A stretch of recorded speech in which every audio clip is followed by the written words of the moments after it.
Анан могу кагаздарга мен суроолорго өткүм келип турат. Анткени мен айтып аткан сөздөрдү балким көбүңүздөр билесиздер, китептен окугансыздар. Ал эми кагаздар болсо, ошол ар бир адам үчүн керектүү болгон маселе. Кээде биз маселе айткандар, баян айткандар барып сүйлөп кете беребиз.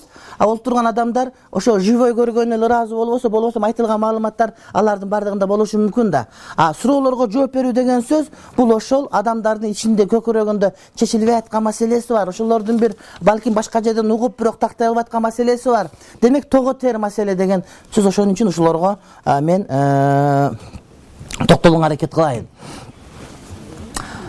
Учурда сетевой маркетинг, ИПАР, Тяньши, Хаят, дагы эмне дейт, Фаберлинг көбөйүп, акча табуу менен ден соолук чыңдоо боюнча компаниялар көп. Ошол компанияда иштөө күнөө эмеспи, болобу? Киши артынан киши жазуу, дары алат, сага акча түшөт. Рахмат дейт. Буларды дары катары пайдаланганды шарият тыюу салбайт. Чайын ичип, деркинде кремдерин сүйкөнүп, башка кылсак, эгер алар мындай зыяндуу эмес болгон болсо, аны шарият тыюу салбайт. А бирок эң эле коркунучтуу жери, биз андан дарылануу максатында эмес, балким адамдарды чогултуп келип, ошол биз чогулткан адамдардын үстүнөн акча жей турган маселеге түшкөндө, мына ошон динибиз четке кагат. Анткени динибиз эмгек кылбай туруп, бирөөдөн тыйын алганды бул туура эмес көрөт. Туура. Эгерде мен барып казекем жетелеп келсем, киргизсем, казекен алып келген үчүн мага тыйын түшсө, бул макул, шарият муну четке какпайт. Бирок казекем бирөөнү жетелеп келсе, андан казекеме түшсө макул. Бирок казекем жетелеп келген адамдан, ошондо мага үчүнчү адамдан тыйын түшө турган болсо, мына ошону шарият арам деп билет. Ошого чейинкисине чеймак, андан аркысында шарият жол бербейт. Бул даваттын тартибинде. Мисалы үчүн мен бул кишини дават кылсам, мусулман болсо мага сооп болот. Кийин башка бирөөнү чакырса, ал дагы мусулман болсо, буга дагы мага дагы сооп болот го. Бул динибизде туура, сооп маселесинде. Бирок тыйын маселесинде бул арам болуп эсептелет. Ошон үчүн ошол үчүнчү адамдан келе турган тыйынды алганга шарият тыюу салат. Маселе иттин өлүгү мына ушул жерге камтылган. Ал эми мага чейинкилеринин бардыгы шарият боюнча боло берет. Анан ушул компаниялардын көпчүлүгү чубак аждан фатва алганбыз дейт. Мен фатваны эгерде мындай расмий бере турган болсом, дайыма кагазга жазып кол коюп берем. Анан ооз-эки айтканда ишенбек эле көп нерсеге. Менден келип сурайт. Мен ошол айтканына жараша эле жооп берем. Эгер сен айткандай болсо туура мындай. Сен айтканда тигиндей деп. Анан бирок чубак ажынын фатвасы бар деп кээ бир фирмалар айта бергенде айткыла, кагазын көрсөткүлө деп айткыла. А мен эч кимге кагаз берген эмес, урматтуу бир туугандар. Болгону жана продукция катарында биз алар жаман деп айтпайбыз. Ал эми беркинде үчүнчү адамдан тыйын келген учурда ошого этият болушубуз керек. Акчамы көбөйтөм деп жоготуп албайлык. Береке киргизем деп качырып албайлык, урматтуу бир туугандар. Менин жолдошум сахарный диабет, кандай жардамыңызды айтасыз дейт. Бул боюнча мен бир макала жазып жарыялагам мындан 10 жыл мурда гезитке. Сахар боюнча муну ушу ысык көлдүк бир кызыбыз араб жигитке турмушка чыккан. Турмушка чыгып сириялык. Анан ошол Меккеде көрүп калдым мен. Айтат, чубак ажы дейт, досум дейт, биз аны жезе деп коебуз бардыгыбыз, болбосо анын аялын биз окутканбыз. Ана эмне ол жезе десем айтат, ушу мен бир макала даярдадым, ошону сен кыргызча которуп жарыялабайсың Кыргызстанга. Мен Кыргызстан тамагын көп жедим, жакшы дейт. Анан эмне деп окусам ошондой экен. Бул мындай. Эгерде бир адам сахар менен ооруса, бул адам жүзүн жейт экен. Биринчи жылы 23 күн, экинчи жылы 15 күн. Ооба. Силерди сүрөткө тартканда бирок бетиңер толук көрсөтпөйт, ошон үчүн аялдар бар экен эле билинет да, мындай ачык кылбайт. Ошон үчүн камера тартып атканда кыжалат болбой эле койсоңуздар болот. Апаларыбыз каракол. Биринчи жылгысы 23 күн, ооба. 23 күн кандай жүзүм жейт, жүзүм тойгончо жейт, анан суу ичет. Бирок жүзүм менен суунун ортосу 1 саат болуш керек. Мисалы үчүн башка эч тамак жебейт. Нан жебейт, чай ичпейт, шорпо ичпейт, манты жебейт, ашлянфу жебейт, каракол ашлянфу жейт, мисалы үчүн. Ашлянфу жебейт. Эмне кылат? Суу ичет, таза суу. Газ жок. Андан кийин жүзүм жейт. Болгону жүзүм менен суунун ортосу 1 саат болуш керек. Мисалы үчүн жүзүм тойгончо жегенден кийин 1 сааттан кийин гана суу ичиш керек. Ошол 23 күн жүзүм менен суудан башка эчтеке жебейт, кийинки жылы 15 күн. Жүзүмдү данеги менен чайнап жейт. Ошол сахар ошону менен кетет. Анан ошону мен даярдап, анан которуп бердим, көп адамдар пайдаланды. Ошону менен башка да оорулардан жакшы болду. Анан буга албетте врачтар каршы чыгат, анткени буларда жүзүм деген таттуу, сахарга болбойт, палан түкүн деген сөздөрдү көп айтышат да. Бирок врачтардын бардыгынын илими бул тажрыйба негизинде болгон илим, бул дагы тажрыйба негизинде болгон илим. Бул ошо Меккедеги Дарул Хадис деген ислам университеттин профессору айткан сөз экен. Анан кийин тиги Башар деген арабызда кайра келип, азыр Бишкекте жашап атат негизи, биздин күйөө бала. Мына ушундай болгон. Бирок кыштын күндөрү жүзүм жесең кайра сахарың көтөрүлүп кетет, анткени жүзүң кымбат болуп сатып алып атканда кайра кымбат болуп, жүзүң бышканда. Жүзүң бышканда. Bundan da gel oldu.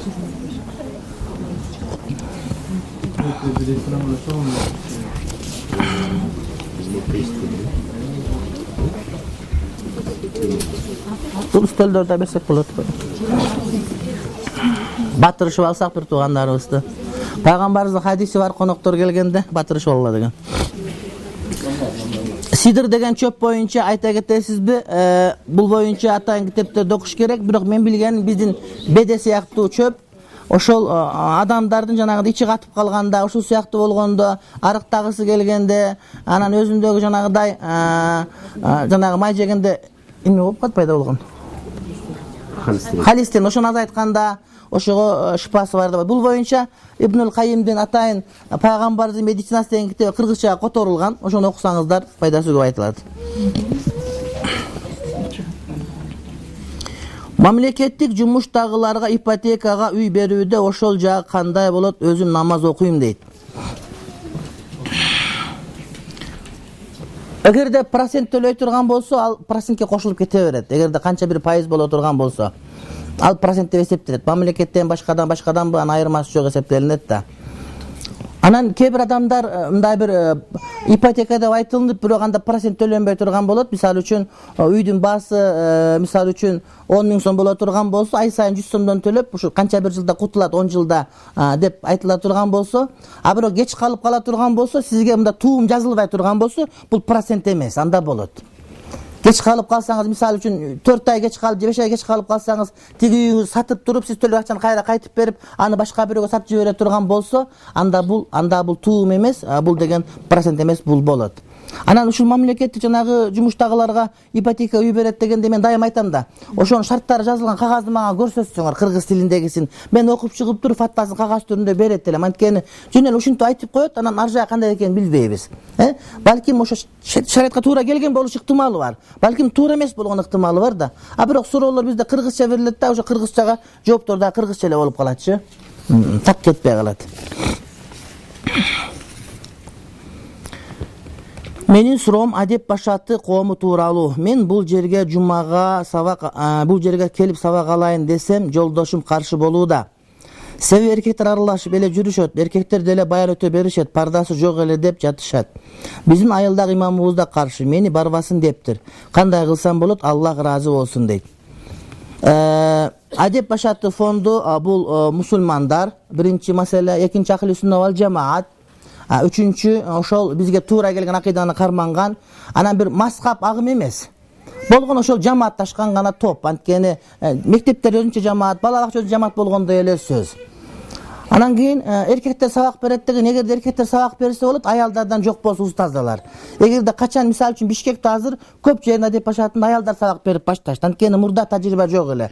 Пайгамбар өзү дагы сабак берген. Бирок мен толук ишенем, ошол адеп башатында сабак берген агалар эгерде сабак берип аткан болсо, аялдардын баары тигилип карап, бул ким экен деп карабастан, мындай бир үстүтөн гана карап, ошентип сабак берет, бирок алардын бардыгына үңүлүп караган жери жок. Анын үстүнө бизде адатта алдыңкы саптарда апалар отурган себептен апалар менен алар менен кадимкидей карап учурашып сүйлөшүп, аларга сабак өтсө жарай берет. Анан бүт жанагыда 18ге чыга эле кыздардын баарын чогултуп алып, ошондо тиктеп кечке минтип карап, кирпигин санап отура турган болсо, албетте бул болбойт. Мен ойлойм андай эмес деп. Имамдарыбыз кээде өздөрү көрбөгөн нерсенин душманы боло беришет, ошолор келип көрүш керек. Биздин бүгүн азыр мына 12 жарымда боло турган лекциябызда ошол жана терроризм, радикализм каяктан келип чыгат дегенде, көбүнчө адамдар көрбөгөндүн душманы болот деген сөз да. Өздөрү көрүп билбейт дагы, өзүнөн башканын бардыгын туура эмес деп пикирге келе бергенден келип чыгат. Ошон үчүн айтат элем, ошол сабактар ошолор келип көрүп кетиш керек. Андан өздөрү айтыш керек бир нерсени.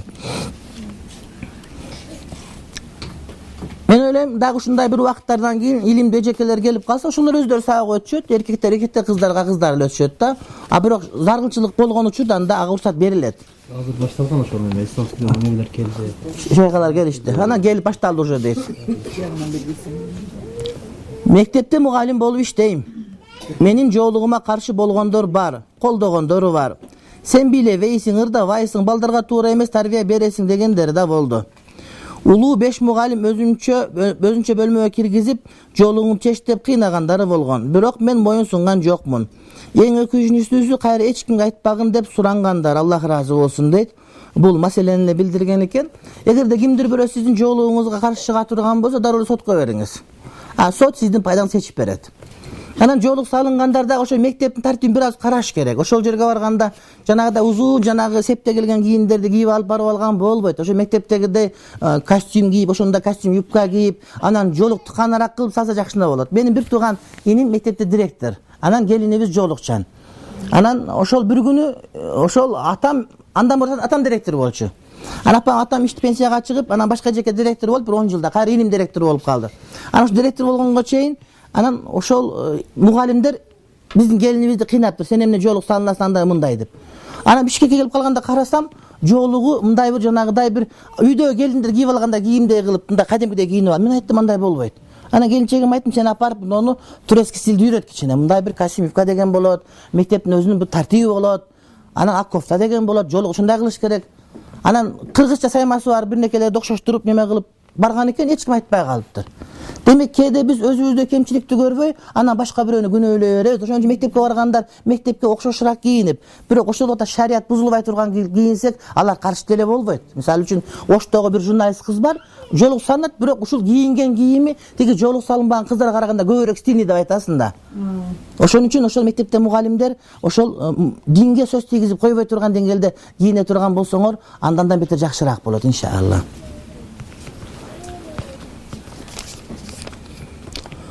Мен күйөөм менен ажырашып кеткем. Жашым өтүп жатат. Бала багып алайын десем, атасы энеси кандай болот? Энеси болгондо, боюнда болгондо кандай көтөрдү? Андан көрө бирөөгө нике кыйдырып өзүң төрөп ал дешет же искусственный жол менен төрө дешет, кандай кеңеш бере аласыз? Күйөөгө тий деп кеңеш берем. Ушу бүгүн тисеңиз никени кыйып беребиз. Мына күбөлөр даяр биякта. Искусственный дегенде каяктан билесиз, ким экенин каяктан билесиз? Кийин бул зынадан төрөлгөн болот. Зынадан төрөлгөн балдар булар жакшылыкка келбей турматтыр бир тууганым. Ошон үчүн сиз жок, Кудайга шүгүр, жакшы жигиттерибиз бар, мисалы үчүн турмушка чыгып эле төрөп алыңыз, иншалла. Андай кылган болбойт. Ажырашып кеткен болсоңуз, ажырашкан жалгыз сиз эмес, жалгыздык жаратканга эле жарашат. Анан биздин кыргызда ушундай бар, сөз түрдө жигиттер айтып кетип кулак кагып жүрө беришет да, жоган айтсаңыз да болот барып туруп. Мен сага турмушка чыккым келип атат. Мен мындаймын. Мен ал деп айтса уят эмес. Хадиченеке ушинтип айткан пайгамбар алейхиссаламга. Бул уят эмес, бул жашоо дин, жашоонун соодасы, өмүрүң күн сайын өтүп атат. Бүгүн күн өттү болду, кайра келбейт. Бүгүн 30дасың, эртең 31десиң, бир күн 32десиң сен. Ошон үчүн барсаң, эгерде акыл эстүү эркек болгон сен туура түшүнөт. Мен сага турмушка чыккым келип атат. Сенден тукум алгым келип атат. Менин балдарым сендей болгонду мен каалайм. Сен мени алып, мени бак сен деп айтса, бул жаман эмес. Мен кыздарым ушуну көндүрдүм. Мен 2 кызым бар. Мен айттым, кыздарым, силер эч кимге сүйлөшпөйсүңөр, мен турмушка өзүм берем. Анан деп анан кийин 3-класска жетип калганда бир бала айтыптыр, атасы айтыптыр да, сен чубагаждын кызы мен чоң энесе ошонун кызын сага алып берем дептир. Анан бир күн кызым келет, чоң кызым келет. Мени сиз ошо эмен Бирнеке деген баланын атасына дейт, айттыңыз мен ошого берем. Жок, берген жокмун десем, анан болду. Эртеси барып ушу баланын акесин таанытыптыр. Мен десем, мен атам айтканда ошого тием. Сен айтпаптыр, эмне сен айтып атасың деп. Бирок биринчи күн урушпаптыр, ошон үчүн атам айткан болсо мен эмне кылат экенмин деп унчукпай келиптирчи. Анан кийин эртеси барып аны менен сүйлөшүп келиптир кайрачы. Ошон үчүн бул маселеде кыздарга туура тарбия беришибиз керек. Түшүнүктүүбү? Эгерде биз кызыбызга бирөөнү туура көрсөк, бар айтыш керек ушундай деп. Мен өзүм бир тууган балдызымы багып алгам. Биз үйлөнгөндө ал 1-класска бар эле кыз болчу, кийин Меккеде окуп жүргөндө бар балабызды багышып жүрүп, биздин кызыбыздай болуп калды. Анан Ислам университетте окуп жүргөн учурда анан мен аны күйөөгө жигиттер ашык болду. Теңирчинин баласы келди, дагы бирөө келди, башка келди. Анан мен бериң, анан бир күн өзүм бардым да айттым, сиздин жаңакы балаң каякта жүрөт, сен биякта жүрөт. Ошо келип мен балдыз, менин кызым алсын. Мен ошого берем, жакшы мага жакты ошол. Десем элдин баары карайт. Мен ушинтип айттым өзүм. Анан келип бир сүйлөштүрдүк. Азыр мына жашап атышат, Кудайга миң мертебе шүгүр. Ошон үчүн мындан уялбаш керек. Бул жашоо. Жашоо бул деген түшүнүктүүбү? Качан келеткенде отура бербеш керек.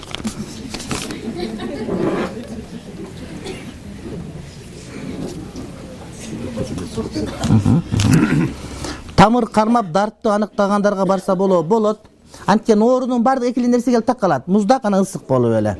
Ошол тамырдын сокканынан билет, ошон үчүн. Бардык оору экили нерсеге такалат. Же сууктук же ысыктык.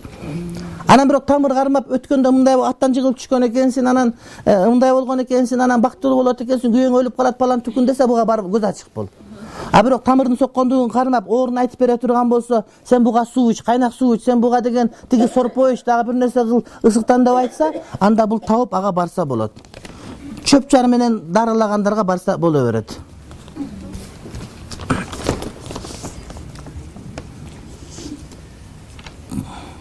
Кыргызча Куранды катым кылса болобу?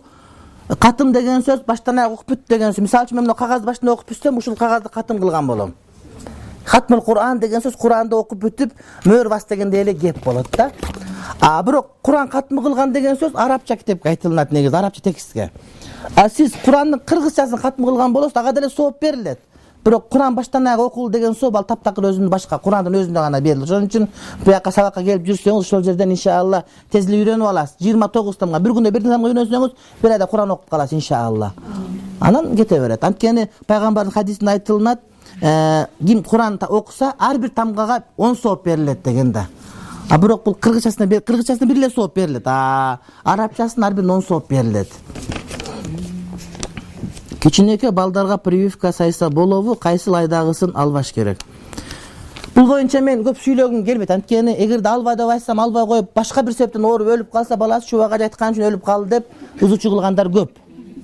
А бирок интернетке кирсеңер азыр баарыбыз маалыматтуу болуп кеттик. Ушундай баса койсоңор чыгат. Судорог ошондон пайда болуп аткандыгы, анан балдар жыл акыл эси кем болот, ошондон пайда болуп аткандыгы жөнүндө алматалыктар, москвалыктар, ленинградтыктар, европалыктар көп эле айтып атышат. Ошол интернетке кирип эле прививка деп жазсаңар чыгат бардыгы. Ошол жерден билесиңер. Мен балдарыма ушуну алганга каршымын аябай негизи. Бирок элге жут кайткандан кийин тартмаса, элдердин диний маданият төмөн болгон үчүн, эгерде башка нерседен бир нерсе болсо эле, мага ушундай келди үйүмө чейин. Сен ушинтип айтып, балам ушундай болуп калды деп келди көбү. Анан кийин айтып калдым, кой, этият болуш керек экен деп. Кирсеңер чыгат зыяндуулугу. Кыз кишиники балагатка жеткени кайсыл убак, жоолуктук канча жаштан салынат дейт. Ошол балагатка жеткен убагы айыз көргөн убакыттан башталат. Эгерде ал мөөнөт билинбесе 15 жаштан баштап деген сөз. Эгер балагатка жеткени аламаттар белгилер менен билинбесе, анда 15тен баштап жоолук салынат. А эң минималдуу убактысы, максималдуу убактысы бул ошол 9 жаштан баштап жетилет. Бирок бардык эле кыздар 9 жашта балагатка жетпейт. 10го чыкканда, 11ге, 12ге, 13ге, кээде 15ге жеткенде. Эгер ошондо ден соолугу себептен болуп этеккири келбесе, анда 15 жаштан баштап жоолук салынуу милдеттүү болот. Күмүш алтындын зекети кандай берилет? Bir жылда бир же ай сайынбы? Күмүш алтындыкы бир жылда бир жолу берилет. Ошон үчүн күмүш алтын иштетилбей тура берсе өзүн өзү жеп коет. Мисалы үчүн 86 грамм алтындан зекет берилет да, жыл сайын өзүн жеп отурат деген сөз да. Ошондой. Таравих намазын бут ооруганда отуруп окуса болобу? 20 рекет толук окуш керекпи же 8 рекет окуса болобу? Өзү 20 рекет сүннөт. Пайгамбардын ошол убагынан баштап эле 20 рекет сүннөт. Анан бутуңуз ооруп калса 2 рекет окуп деле чарчап калсаңыз макул. Анан бирок 8 рекет окуган сүннөт экен, ушул туура экен, калганы болбойт экен десеңиз, мына ушул ката. Окуп 6 рекет окуп чарчап калсаңыз токтотуп койсоңуз ага деле макул. Окубай койсоңуз ага эч ким сиздин бышыңызды пуштап айтпайт, урушпайт сиздики. Бирок этикат кылыңыз, ыйман келтириңиз, сүннөт 20 рекет. Анан колуңуздан келишинче окуп берсеңиз боло берет. Таравих нафил намаз олтуруп окусаңыз жарай берет. Үстөлгө олтуруп окусаңыз боло берет. Ажыга аялдар өзүлөрү барууга мүмкүндүк барбы дейт. Шафи мазхабта, башка мазхабтарда бар дейт, бирок биз тыюу салабыз. Анан мен 65ке чыгып калдым дейт. 65ке чыксаң аякта деле 66тага абышкалар бар деп айтамчы. Ошон үчүн этият бол. Мени ким карайт эле? Сени карайт экен. Кантип карабайт? Кыргызда сөз бар, көздү мынча жерде калбайт деген. Мен 80ге чыктым. 80ге чыксаң кемпир болуп калсаң бирок караш керек анда. Жыгылып түшсөң эмне болот? Койго антип уят болот. Деп мен 2 жыл муфти болгондо жөнөтпөдүм мен. Anam bizdin ayalдар biraz beybaş bolup ketken, geçirim surayım sizlerde, men apamda ayal kişi, men 2 kızım var, 4 ece karındaşım var. Biroq bizdin Kırgızstanda ayalдар uşunda öyle biraz beybaş bolup ketти. Bunu moyun alışыбыз керек. Анткени дүйнөдө bizde эле ayal prezident болду, ген прокурор катар ayalдар болуп атат, жогорку сот bizde катар ayalдар болуп атат. Ayalдар bizde оолугуп кетти. Ошон үчүн ажылыкка деле ушундай оюнчу көрүп алып каалаганда барып келе беришет да, жок. Ушу ажылыкты тим койгула. Эгер бай болуп атсаңыз, ушунда акчаңыз көп болуп атса, махрам таппасаңыз, анда ажылык парз эмес сизге. Ушу ажылыкка тийишпегиле. Тойду калтырбай барып атабыз, Түркүстанга мазарга барып ширк кылып атат бардыгы, Сулайман тойго барып сүйкөнгө жөн сүйкөп атышат. Келгиле бир тууган. Ушул ажылыкты булгабай эле коелукчу. Махрам табылса баралык, болбосом дуа кылып олтура беребиз. Андан көрө ошо акчага барып 2 сыйра кийинип калган жетимдерге таратып берсеңиз сооп болот. Барбагыла, кыйнабагыла муфтийди барып. Кече муфтий Байкуш бизден сурайт, фатва чыгарып бергилечи аялдарга. Уш 55 өткөндөн кийин бара бересиз. Чыгарып бере албайбыз дедик биз. Анан келип биздин аялдар оолугума экен, оон деген аялдар чыгып калды билесиңер, оончулар дегендер бар. Эмне кылабыз дейт. Ташбаранга берсем эмне кылабыз дейт. Аларда өзү мындай бет жок экен, алып бара берсин, эмне кылабыз эми. Бирок мусулманчылыкты кармайм, мен мусулманмын деген аялдарга жок апасы, сага болбойт экен, сага парз эмес экен, кой барбай эле кой деп айтабыз. Тирүү адамдарга ыйман келимесин хайдия кылсак боло берет. Бирөөгө китеп белек кылсаңыз болот, суу белек кылсаңыз болот. Эмнеге келменин соон белек кылсаңыз болбойт? Боло берет. Даватка чыкканда таза кийинип дават кылса болобу? Кир кийинип алышып ислам динине туура эмесирээк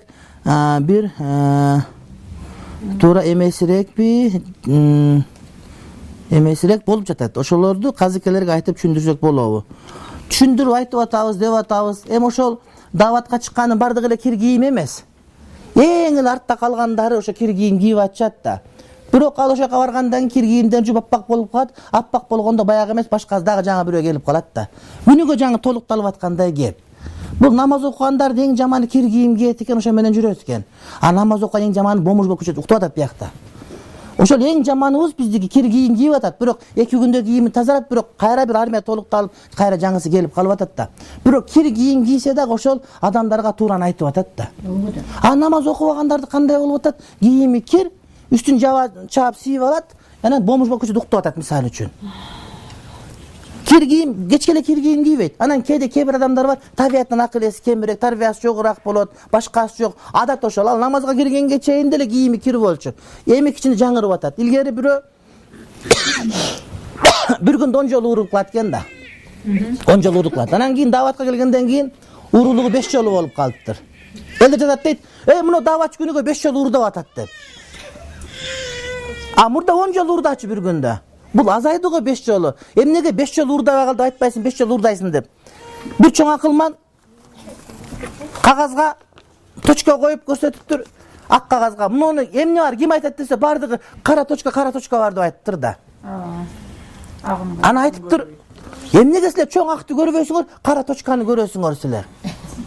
Мага бир эжебиз келди, карындашыбыз. Мен курдуп айтыр, келип айтты. Менин күйөөм 4 айга даватка кетип калды, мен каршымын. Дават жабыш керек, башка кылыш керек. Анан күйөөм түрмөдө 4 жыл жатып, эми чыгып келсем даватка кетип калды, 4 ай кетип калды. Мен айттым, садагың кетейин, күйөөң 4 жыл жатыптыр, унчукпай эле отурдуң го түрмөдө.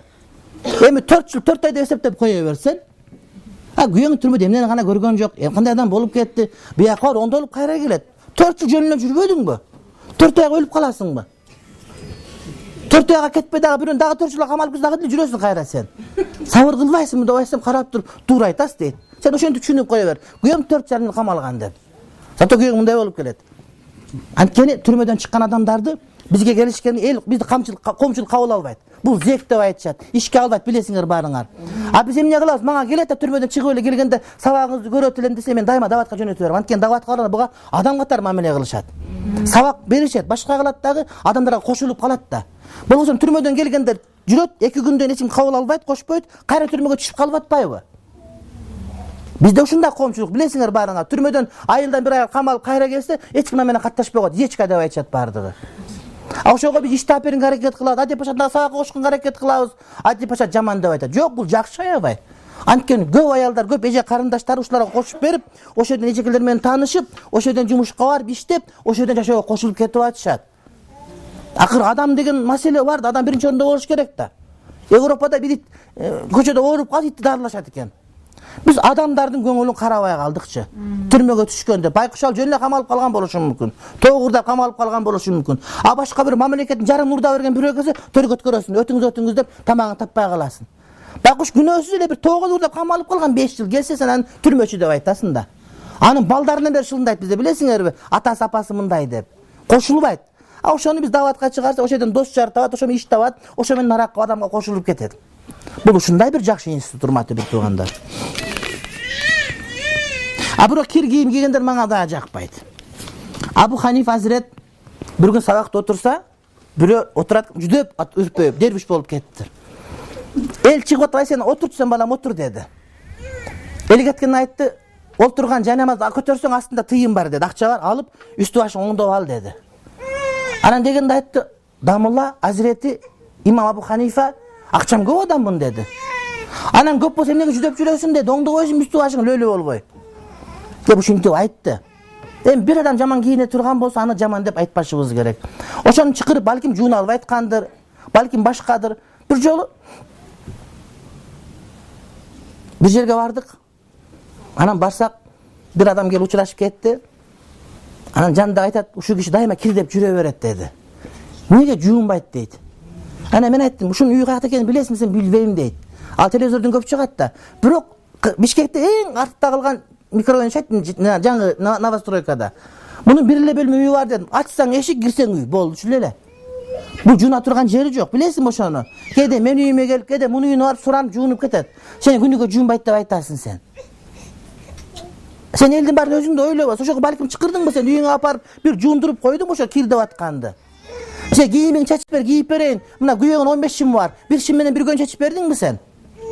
Америкада bir bala menen kız күтүп otursa poyuz кетип калып, кеч калып музда экен, кийинки поездга чейин неме кылып турса, бомуж келип чапанын бериптир. Мен ысып кеттим, кечип койгон кечиресиңер. Чапанын берип, сен кий чапанымы деп кийгизиптир. Анан караса бомуж жата турган жери жок. Анан жанагы бала менен кыз эмне кылып атышат? Биздин үй эме жаңы жубайлар. Үйгө барып жуунуп кел деп, үйүнө апа тамак берип, жуундуруп, кийиндирип, анан кайра элге кошуп коюп атат да. Ал ошол жуундурган үчүн элдерге кошулуп калып, кийин жумушка кирип, элге ыраазылык билдирип атат. Мага адамча мамиле кылган үчүн деп. Ошо кийими кирип бирөөнүн үйүңө чакырып келип, сен жуунуп ал дедиңби, суу ысты ошого бердиңби? Бир жууп бердиңби кийимин? Меккеде биз жүргөндө адамдар ажыга барышат эле, барышкан учурда эмне кылат элек? Үйгө алып келет элек. Биз чап келип, ажылар жуунуп алгыла, кийимдеринге машинага салып жууп беребиз. Жок дегенде кедейден бир төгөн ортоюп, бир тоюп алгыла, беш бармак жеп алгыла деп биз ушундай кылат элек. Ошондой сен кылдыңбы? Айткандар кайта ушинтипчи бизде. Ошон үчүн келе биз да ошентейлик. Балким ал жуун албай айткандыр.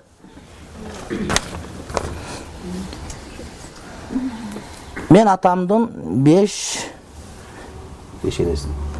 Ya beşennesini jaman көрөм, анткени алар апам дайыма ушактап жаман мамиле кылышат. Бир эжем менин апама болушуп такыр сүйлөшпөйт. Калды. Мен күнөөлүүмүнбү, же эжемдерби? Мен эжелер жинди болсо да жинди болуш керекпи? Алар жамандаса ишенип алыш керекпи? Адамдар дайыма биринчи маалыматка ишенип алышат. Террористтер жана радикалдар каяктан чыгат? Биринчи маалыматка ишенет да кийинкини кабыл кылгысы келбейт да. Эжелериңиz жамандабаса, сиз дагы жаман болуп ошолорго кошуп жамандаш керек. Андай эмес, жок. Апаңыз сизди күлгө онап туган эмес. Атаңыз сиздики жаман болсо дагы. Ал атаңыз ата-эне тирүү болуп туруп, бейишке кире албаган, бул алар өткөндөн бейишке кире албайт дейт. Ата-эненин бири тирүү болуп туруп, бейишке кире албаган, бул таптакыр бейишке кире албайт дейт. Ал жаманбы ата. Кур'ан-ы Каримде эгерде ата-энең сенин мусулман эмес болсо да аларга уф деп айтпагын дейт. Уф деген сөз ата-энеге каршылык көрсөтүүнүн эң төмөнкү даражасы. Балам чай бер дедиле, макул уф деп чай келип бердим. Чай бердиң сен, бирок уф деп айттың, ошол арам. Балам нан алып кел деди, нан алып келип бердиң, уф деп нан алып келип бердиң. Мына ушул кылганың арам. Балам шуба кийем деди, шуба алып келип бердиң, уф апам күйгүз уф десең, уф дегениң арам. Алып келип бердиң шубаны. Дарочулук кылып атасың, бирок уф дегениң арам.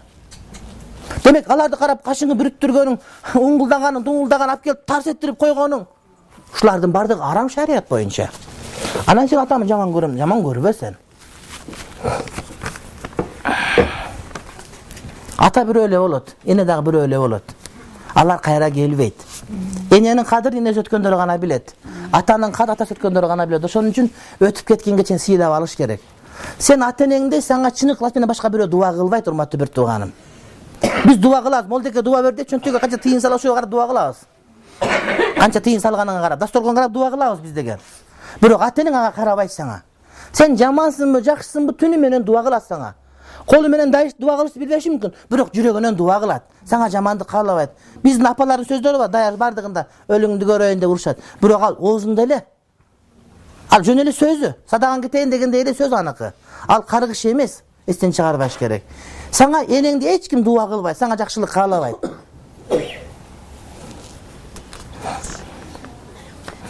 Апам өтүп кетти меники, мына 1 жыл толо элек. Баарыңар билесиңер. Өткөндөн кийин жанагы сөз бар. Эне шамчырак сыяктуу, эне күйүп жарык бере берет, бирок өзү жоголо берет деген. Ошону мен анык көрдүм. Биз бир туугандар чогулуп, апабыз 64кө чыгып өтүп кетти, эмнеге өтүп кетти деп аябай кыжалат болдук да. Апабыздын кебетесине кемпирлик кирген жери жок, жапжаш бойдон кетти. Азырга чейин эстегенде мен аябай жаман абалга келем. Баштан баштап айтайын дедим, болуптур. Эң чоң ажам эмне болду? Финка алып алды. Финка деген арам процент. Биринчи апамдар төлөдү. Экинчисин карындашын төлөдү. Үчүнчүсүн мен төлөдүм, төртүнчүсү үйүн алдырып коюп Россияга кетишти. Айттык, эми хидаят менин колумда эмес экен да. Дүйнөнүн баарында сабак айттым, бирок барып туруп сен деп жүрөгүн ачып киргизип кое албайт экенсиң да. Орустар, чечендер, казактар арттарга сабак угат, бирок бир тууган укпаса кыйын экен да. Демек хидаят Аллахтын колунда экен. Мен кыйымын киргизе берем деп айта албайт экенсиң бирөөгө, жолду бере албайт экенсиң бирөөгө. Адам акылы менен, билим менен кире албайт экен. Финкадан үйүн алдырып, үйү жок калып, азыр кетти ошака. Эми ошондон тобо кылып, азыр ордуна келип, маселе сурап келип атат да. Эми ошондой алганда апам кандай абалда калды? Эне билесиңер, уктай албайт экен. Бир карындаш турмушка чыкты, ажырашып келип калды. Кандай тозок бул деген? Ажырашып келип калган кандай тозок? Кайра турмушка чыкты, баласы калды.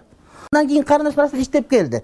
Эки баласы, эркек баласы апам төрөлгөндөн баштап 13кө чыгарганга чейин багып берди ошонун бардыгын. Мен дин окуп калган үчүн балдарым апанен бактырбайын деп аларга апарып өптүрүп кайра көтөрүп кетип өзүм бактым, бирок калган бир туугандарым багып берди ошолордун бардыгын.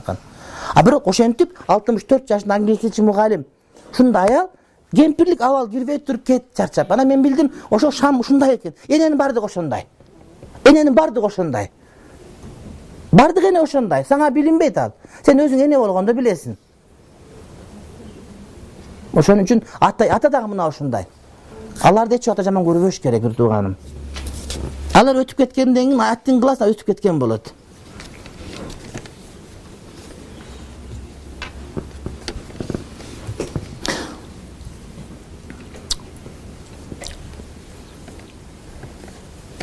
Кээде аяйсың да, акчаң болот, анан белек апарып, кийинки жумада апарам дейсиң да. Кээде кийинки айда апарам дейсиң. Анан ошол апарбай калганың өкүнөсүн аябай. Ошон үчүн азыр апарып бериш керек белектерди. Кээде конфет апарып бергиң келет, бирок акчамды чогултуп кийин апарам дейсиң, кийинки жумага жетпей калышың дагы мүмкүн. Ошон үчүн аталар, апалар урматтап калыш керек сөзсүз түрдө. Кийим апарып сүйүндүргүң келет. Көп нерсеге деле алар аз нерсеге ыраазы болот. Мен бир жолу келип туфли алып бергем. Барсам туфли жапжаңы бойдон экен ошол. Анан эмнеге ушун десем, муну дейт, тойго кийип барчу дагы чубага алып берген деп айтам деп ушинтчү дейт, постоянно дейт. Школда иштечү да. Ошон үчүн ата-энелерге бере турган белектерди берип калышыбыз керек.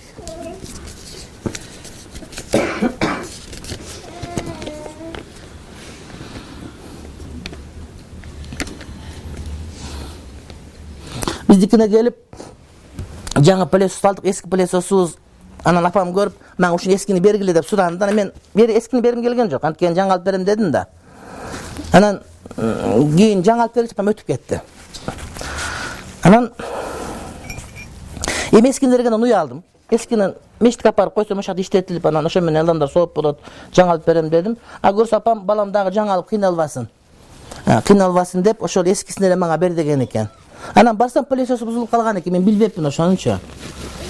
Бизде эки пылесос бар, жаңы эски, анан эскисин сураса, мен ойлоп апарып, ошо мен эски буюмдарды апарып кошуналарга таратып берет да, ошентип берет окшойт деп ойлоп, анан кайра өзүңүзгө десем, өзүмө деле жаңы алып берем дегем да, үйдө эскирип калган экен деп ойлойм. Көрсө бузулуп калган экен, айтпаптыр ошону. Мен билбейм ошону, барганда турат, бирок бузук экен анысы. Анан ошондо эмнеге ошо жаңысын деле кошуп бербедим, азыркыча арман кыла берем да. Ошон үчүн эгерде бир неке сураса аларга бериш керек. Аз эле нерсе, ата-эне.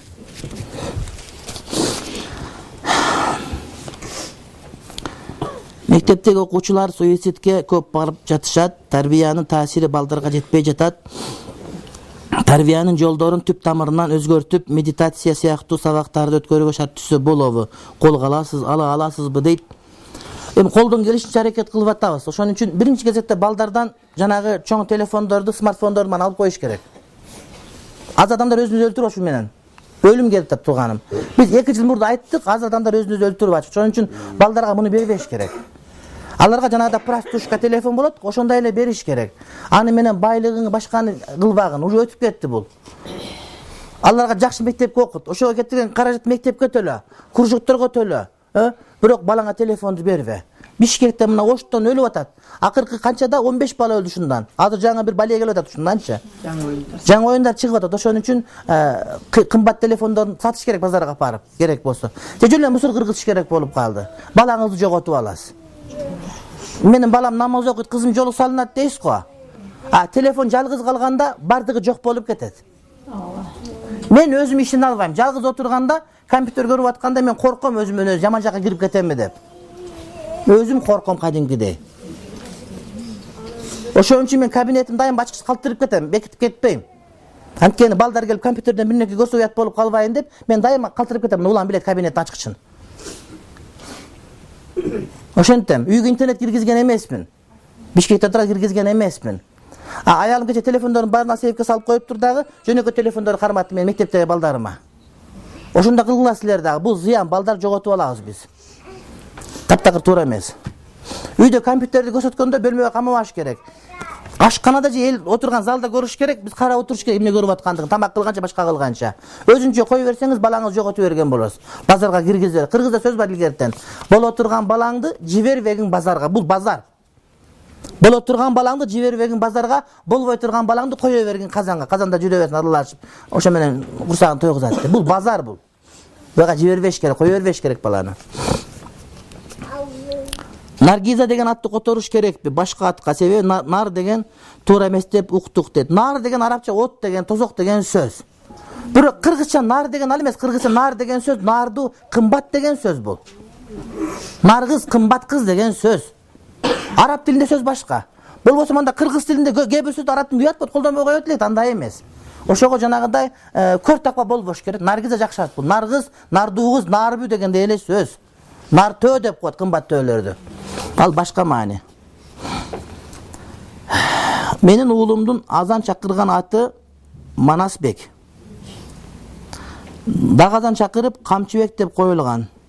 Бирок кичинеге атаган аты Чубак. Кандай болот деп. Айырмасы жок, кандай атсаңар боло берет. Адамдар канчалык жакшы, ошончо аты көп болот, жакшы көрүлсө. Бир адам 2 ат коюлган зыян тийбейт деле, боло берет. Бирок эми адамды адаштырбаш үчүн бир ат болгон жакшыраак албетте. Манас дагы ат жакшы экен, Камчы дагы жакшы. Эң жакшы Чубак деген ат экен мынакей. Мен атымдай. Мен арабияга окуганы барсам, атым өзгөрт дешти. Арабтарчы, Абдулла же Мухаммад өзгөрт дешти. Барды жакшы аттар. Бирок мен атымы чоң энем койгон. Мен чоң энемдин апасы Токтогулдун саяктардан болот. Манасчы болгон, агасы. Молдо киши болгон. Ошого мен Чубак, иним аты Сыргак. Анан бул жаман ат эмес, Чубак деген күн чубактап деген күндүн нурунда тегиз тийсин деген ат болот. Манасты Саякбайдын вариантында 6 жашка толгондо төмөнкү Мекке шаарына дамбылдага бериптир дейт. Манаста Чубак Акбалтанын Чубагы Меккеде 9 жыл окуп, Сакып Буруш мындай бир ошол сахабалардын тарыхын изилдеген алым болуп кайра келди деп айтылат да. Ошол дагы атын өзгөртүп Меккеге окуганда. Мен Меккеде окудум, менде өзгөрткөн жерим жок. Мен таң калам, кээ бирлер жакшы аттарын өзгөртө берген. Ат Итибай, Күчүкбай өзгөртсө бир жөн. Анан бирок сонун аттар эмнеге өзгөртүшөт мен түшүнбөйм ошол нерсеге. Бактияр деген. Бактияр жакшы ат. Яр деген шерик болсун деген, жар болсун деген, жар жарай дейт го. Бакыт жар болсун деген сөз. Мен план акча чогултуп иштейм. Кээ күнү план акчадан ашык акча түшөт. Чогултканда бул акча арам болобу?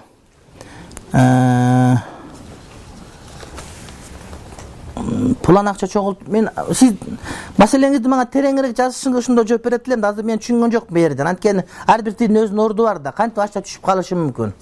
Бүгүн көбү чогултуп койгон болсоңуз, эгерде сиз узунураак жазып берсеңиз, мен ошого жараша жооп берет элем.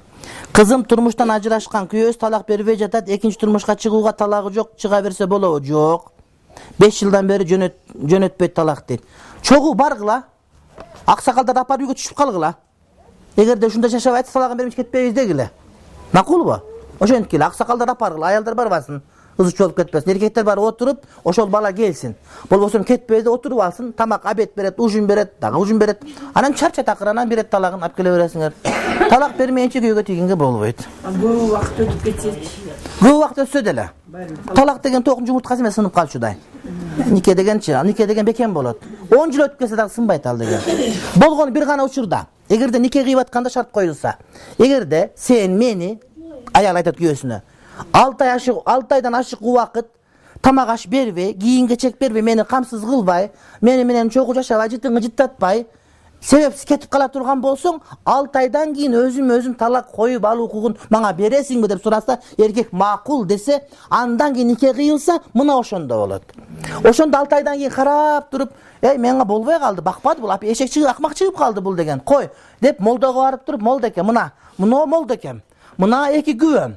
Ушундай шарт койгом, макул деди. Десе, анда өзүң талак койдуруп алып туруп, ана молдеке кагаз, мага ушундай болгон. Карабалдыдан жубайлар келди. Булар Тажикстандык кыргыздар экен. Анткени биздин кыргыздардан бир гана Тажикстандын кыргыздары ушундай нике кыят. Башка жерде мындай жок. Ысык көлүңөдө жок бул, мен билем. Жалал Абадта жок. Бул бир гана Тажикстандын кыргыздарында бар да, сакталып калган. Анан келгенде эле кебетесинен сүйлөгөндө билип калдым, булардын жолу бар экен. Тажикстанда экенин билдим да, айсам айтты, ушундай кылганбыз деди. Күбөлөр ушундай деди. Болуптур дедим, 2 жыл болуптур. Жок күйөө бала. Анан көрсө тиякты үйлөнүп алып жүргөнүн талак бербей айткан экен, өзүн талагын берди деп кагазын жазып, мына бүгүн талагын түштү дагы отур, анан 3 айдан турмушка чыга бересиң деп фатвасын жазып бердим мен. Ошондой болот. Анан каалаган эле боло бербейт. Ошого нике кыйганда ушуну кошуп коюш керек. Абакин закысы кесилген болсочу. Закыс кесилген дегенде күйөөсү өзү келип кол коюп берсе, анда бир талак эсеп болот. Анан күйөө жок эле закыс өзү мажбурлап кыркып коет, кал өтпөйт. Эгерде закыс кыркылганда, талак айтылынбаса, күйөө келип өзү макул болуп кол коюп берсе, ажырашууга, анда бул бир талак эсеп болот. Мен намаз окуйм. Балдарга аяттар менен дем салам болобу? Себеби хадистерде көп айтылат да, өзүңө да оорусаң дем сал деп. Ооба, эң жакшы. Балдарга дем салган бул жакшы аябай. Эне салган жакшы. Молдого салдырсаң, молдо деле салат. Бирок эми молдо ихлас энесиникиндей болбойт да. Эненин мээрими. Илген энелер Аллах деп дем салчу. Алдей деген ошо Аллахтан келип чыккан маселе. Алдей деп калганы манаста ошол алда Кудай дейт. Аллах Кудай дегендичи. Барып өзгөрүп кеткен. Болбосо алдей деген сөз ошо Аллах деп Аллахтын атын терметкен бешикти. Энелер ошентип эме кылган. Терметкен Кудайдын атын айтып. Ошондон балдар жакшы уктаган. Өзүм үйдө олтурам. Күйөөмдүн акчасына өз энеме подаркага алып берсем болобу? Күйөөм айтпай эле же күнөө болуп калабы? Жок, айтыш керек күйөөгө. Айтыш керек. Качан айтпай коесуз? Тамак аш жей албай ачкадан мындай өзөрүп кала турган болсоңуз, айтпай жесеңиз болот. Бирок белек айтышыңыз керек. Белек айтыш керек. Кызыма калың жылкы берген, бирок кудагый берген посылкасын кайра бер деп жатат. Жылкысымы дейт. Жылкысын экен, кечиресиңер. Жылкысын кайра бер деп жатат. Беришим керекпи? Ал жашаган жокпу кыз? Маселе ошондо. Эгерде калың содолашып, мисалы үчүн калыңга бир жылкы бересин деди. Кийин калың бергенде нике кыйып туруп, жашабай туруп ажырашып кетишти. Никени кыйды молдонун астында, анан көчөгө чыгып эки жака бөлүнүп кеттиби? Бул убакта жанагы жылкынын жарым акчасын калтырат тияка. Жашабаса. Эгер нике кыйгандан кийин жок дегенде бир күн жашадыбы, болду. Калыңдын баары кыздыкы отаны бербейт. Ал эми сеп кыздын өзүнүн мүлкү. Сеп, мына суу, жылуу суу. Муздак эме, муну бериңиз. Сеп кыздын өзүнүн мүлкү. Мен сага калың бергем, септи алып калам, бул арам, болбойт. Сеп өзү менен барса, кайра кетсе себин толук алып кетет, түшүндүңөрбү? Аны кайнене бир жака берген укугу жок септикен. Калың ал ошо кыз турмушка макулдугун берген үчүн белек. Эгерде нике кыйылып туруп, эгер нике кыйылбай туруп калың берип нике кыйылбай калса, кайра толук берет. Нике кыйылбай калса, калың толук берет, кайтарып берет. Эгерде нике кыйыл жашаган эмес болсо, бир дагы күн анда калыңдын жарымын берет. Нике кыйылганда. Эгер нике кыйылып жок дегенде бир эле күн жашаган болсо, анда калың толук менен аялда калат. Ошого салып алат тартибине. Менин кызымдын азан чакырылган аты София, бирок атасы Анжелика деп койгон. Бул кандай болот? София жакшат, ошо ойдон калсын. Менин кызым экинчи аты София. София деген бул пайгамбарыбыздын атасы пайгамбар, абасы пайгамбар, күйөөсү пайгамбар аял. 3 пайгамбар тууган адам бул. Пайгамбардын аял София, атасы пайгамбар, абасы пайгамбар, бул София экөөбүз. Сулуу, таза, тунук деген мааниде. София, Анжеликадан София жакшы. Анжелика деле жамаат болбош керек, бирок София жакшыраак.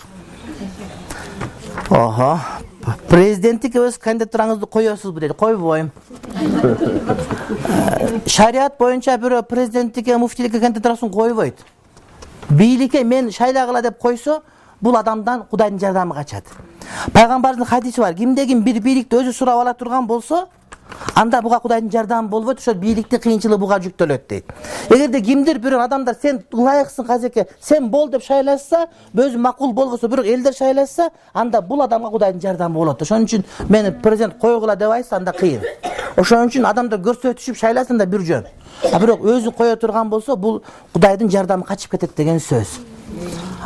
Мен президент болгум келген жок, урматтуу бир туугандарым, анткени менин ушул өзүмүн жашоом, өзүмүн кылган ишим мага жагат. Анткени президент болуп калсаң, эл менен жолугуша албай калышың мүмкүн, мен өзүм билимин тарата албай калышым мүмкүн. Бардыгы эле президент, бардыгы эмес, балким 10 адам президент боло алышы мүмкүн, бирок 10 адамдын бардыгы чубагажы боло албай калышы деле мүмкүн да. Ошон үчүн анткени мен бирөөгө сабак айтып атканда, мен эч убакта мындай ушуну айтсам, айтпасам деген түшүнүк болбойт. Анткени мен отурганын бардыгын өзүм апамдай, эжемдей, таежемдей, бөлөмдөй, кызымдай, бир туугандай көргөнчү мен айтам маселеничи. Ошентип мен жүрөгүм берип айткым келет. Ушуну айтсам адамдар мени жаман ойлоп калат, кандай болуп калат эмес, балким өзүм жакшы көргөн нерсени бар толук түрдө мен башка бирөөгө бергим келет да. Ошондой молдон табыш балким кыйыныраак болушу мүмкүн. Бирок президент болом дегендерди оңоюраак табыш мүмкүн. Ошон үчүн мен өзүм отурган ордун башка бирөөгө бергим келбейт. Менин президенттигим мына ушул жерде деп ойлойт элем мен өзүм. Мен ушул жерде өзүм эркин сезем мен. Башка жерге барганда эркин сезе албай калам. Бул деген сөз менден башка молдо жок деген сөз эмес, болгону мен өзүм ушул ишти гана жакшы көрөм деген сөз да. Болбосо биздин аалымдарыбыздын аке, мен карекелерди билем, казекебиз канчадан бери иштейт аке, Аллах разы болсун булардан. Биздин Абдышкыр ажыбыз бар, муфтийибиз бар, чоң аалымдарыбыз бар. Кудайга миң мертебе шүгүр. Мен ошолордун катарында болгум келет, башкалардын катарында эмес. Ислам банкынан процент акча берет. Эмне үчүн ислам жолу менен шарият менен деп айтышат дейт. Мен ушулга жооп бергим келбейт, анткени бул жерде атайын ошол жерде отурган адамдар бар. Азирети муфти ошол жерде иштейт, Эко Ислам банкта. Ошол кишиден сурасаңар көбүрөөк жооп берет. Мен башка алымдар болгон себептен бул маселеге мындай бир башпаккым келбейт. Апам акчадан кыйналган бир туугандарына процент акча таап берет, ортого түшүп, бороруп. Бирок аны бир туугандары өзүлөрү төлөшөт. Күнөөгө батабы, кандай кылбай койсо болобу? Күнөөгө батат. Күнөөгө батат, процент ортого түшкөн адам, бул ошого кадимкидей арак ичкен адам, арак ичирген адам, арак акча берген адам, куюп берген адам, арак жасаган адамдын бардыгы бирдей күнөөкөр. Ошол сыяктуу сүткорт деле мына ушундай. Бул жакшылык кылбайт, бул жамандык кылат. Жөөттөрдүн бир макалы бар. Эгерде кимдир бирөөнү өзүңө түбөлүк кул кылып алгың келсе, ага процент акча бер деген. Сүткордук акча берүү, ал адамды өзүңө кулдук кылып алуу деген сөз болот. Мындан береке табылбайт, урматтуу бир тууганым. Аз болсо тапкан акчаңыз, бир күнгө бир бөлгө тапсаңыз, ошонун жарымын бүгүн, жарым эртең, ошо адал сизге. Арам менен байып алып магазин алам, антеминте мына көлдү айрыкча ушундай көп угуп атам, мен жанагыдай сүт азыр баягы баа болгондон кредит алып үй алып атышпайбы? Өзүң 3 үйүң бар сеники. Дагы кредит алып да 2 үй кошуп алып атасың. Ушул 2 үйдүн кереги жок. Калган 3 үйдүн берекесин жоготуп алып атасың. Ошол 3 үйдүн өзү менен деле таба берсең, сага береке келет. Үйдү алсам сүт чыгат экен, ошол сүт менен кредит төлөп алам дегениңиз, бул жакшы эмес. Бул жакшы эмес бир тууганым. Жездем үйдү, анан сүткө суу кошатканда арам. Кетип калат берекенин бардыгы. Сүткө суу кошпогула, айткыла коңшуларга. Бул такыр туура эмес. Болбойт ушул. Береке качып кетет. Бир күн тешилет курсагыңыз, баары чыгып кетет. Мен билем бир адам ажылтан уурдачу. Бирок жылына барып, жүрөгүн операция кылдырып келчү. Кийинчерээк мен муфти болуп калып уртатпай койдум элем, жүрөгү оорубай калды. Чыгат бир жерден тешип алып. Чыгат. Ал аш болбойт бирөөнүкү. Жездем үйдөн чыкпай 5 мал намаз окуп, орозо кармап, мечитке барат. Иштебейт. Ejem Şveyada iştep baldarın bagıp kүйөsүn bagıp tamak taap kelet iştebey da aytıp da ыйлап da көргөн толк жок. Сооп кимге? Албетте аялына сооп табат, кыяматта күйөөсү жооп берет. Булардыкы көр таквалык деген сөз болот. Намаз деселе мусулманчылык намаз окуган менен чектелет. Намаз окуган мусулманчылыктын бир гана бурчу. Ал сенин Кудай менен болгон мамилең. Аны сен милдет кылба бизге. Орозоң Кудай менен болгон мамилең, аны милдет кылба бизге сен. Сен ушуну багуу милдетиң сенин, аялыңы багуу милдети. Эгер бакпай аткан болсо, тарбия ушундай болот. Ошон үчүн демек сиз балдарга туура тарбия бериңиз. Эртең сиздин келиндериңиз, кыздарыңыз андай болуп калбасын деген сөз болот. Кудай бизге күч кубат берсин. Бу Кыргызстандын аялды эркектерин багып атат чындыгында. Сырттан көп акча келет деп атабыз го, биздин аялдарына келип аткан акча ушулардын баардыгы бизге намус, жеген бизге арам өзү негизи. Болбойт эркектерге жеген. Ушунун баардыгы дин жоктуктан, урматтуу бир тууганым. Бир дагы өзбектин кызы аякта жок. Россияда жок өзбектин кызы. Тажиктин кызы жок, барса күйөөсү менен барат болду. А кыргыздыкы өздөрү мектеп бүттү, ошого кетип калаттар эле. Анткени проблема дин жок болгон үчүн бизде. Эгер динге ушунун баардык ордуна келет, урматтуу бир тууганым. Демек динге аракет кыла берсек, баардык ордуна келет. Кайырчыга садака берсең, кайырчылыгын узартканың деген сөз бар. Бир жолу кайыр сураган мас аял кайыр сурады эле, акча берсем элде туура эмес көрдү дейт. Кайырчы качан суралат? Бир күндүк азыгы жок болгон адам сурайт. Бир күндүк азыгы болсо, буга кайыр сураган арам. Анан кайырчылык кесип кылып алгандар бар. Чөнтөгүндө сенден бай үйүнө барсаң. Сенин бир эле сөйкөң бар, анын 3 сөйкөсү бар. Бирөөнүн 5 шакеги бар, бирок кайырчы өзүчү. Сага көрсөтпөйт анычы. Билесиңерби? Иш ошол. Ага кайырчы бергенге болбойт. Кайырчы ошол бир күндүк азыгы жокка сураса ошого дурус болот. Анан кесип кылганга кайыр берген жакшы эмес. Андан көрө үйдөгү бала чакаңызга кайыр бериңиз, туугандарга бериңиз. Аял киши анан бирок кээде мас адам мындай бир жолу мен Меккеден жаңы окуп келсем, Мурат Алажы Раматылык муфтийбиз. Жакшы киши эле. Муфтиядан чыгып барса бир мас келип, акча бериңиз деди эле. Эмнеге деп сурады. Арак буркурап турат. Нанга деди эле. Нанга деп туруп 500 сом акча берди. Нанга деп айтып туруп. Билет бар ичип алышын. Бирок адамга ишенген жакшы кредит доверие деген болуш керек акыры. Анын кебедеси арак ичип коем азыр деп турат, бирок сөзүнөн нанга деп сурады го. Адамга ишенгенди көрүшүбүз керек да, урматтуу бир тууган. Сен алдап атасың деп биз Кудайбызбы? Бир адам келди, келип келме айтты. Келме айтып согушка кирип, согушта өлдү. Согуш болуп аткан, ызычуу мамлекет коргоп аткан, жыгат болуп аткан. Анан бирөө айтты, бул мусулман болгон жок дедим, намаз окуган жок бул. Келмеле айтып кой, жөнүн айтып кандай мындай. Пайгамбар айтты, сен жүрөгүң ачып көрдүңбү деди. Келгиле адамдын сөзүнө ишенген аракет кылып көрөбүз. Эгер бирөөгө бир жолу ишенсек, ал ошого сүйүнөт дагы кийин чын айтып баштайт. Мен Куран жаттаган эмесмин, аз эле Куран жаттагам. Эмнеге жаттай албай калдым деп өзүм анализдеп көрсөм, мен жаңы келгенде балдардын баары Куран жакшы окуусу келе берет да, үн чыгарып окуп, чоң адам болуп окуй беребизчи. Анан окуп атсам бир досум айтты, сен жакшы окуйм деп ойлоп атасың, сен жаман окуп атасың деди. Ушунда көк таштай тийген экен, мен үнүм жакшы эмес турбайбы, жакшы окубай турбайымбы деп, ошондон кийин менде Куран жаттай турган сезимдерим өлүп калды да. Жаттадым азыркы, жаттаган жокмун Куранды, мен 2 сүрө белен болгону. Аны жашырбайм эч кимден. Кийин ал аябай жакын досум болуп кетти, бирок ошондо ушул мага көк таштай тийген экен, жаттай албай калдым ошону менен. Азыр ниет кылып атам, жаттаганга аракет кылып. Ошон үчүн адамдарга ишенген жакшы болот бул деген. Аял киши күйөөсүнө баш ийип, ыраазылыгын алып жашаш керек. Эгерде жолдошу диндар болбосо, динге туура келбеген, туура эмес нерселер жасаса, деле унчукпай баш ийип, айтканын кылып ыраазы кылыш керекпи дейт. Ал өзү кылып аткан болсо, ал кылсын, ага сиз дуа кылыңыз. Анан айтканда зыян тийбей турган болсо айтыңыз. Бирок сизге буйрук бергенде арак ичсеңиз, арак ичпеңиз сиз.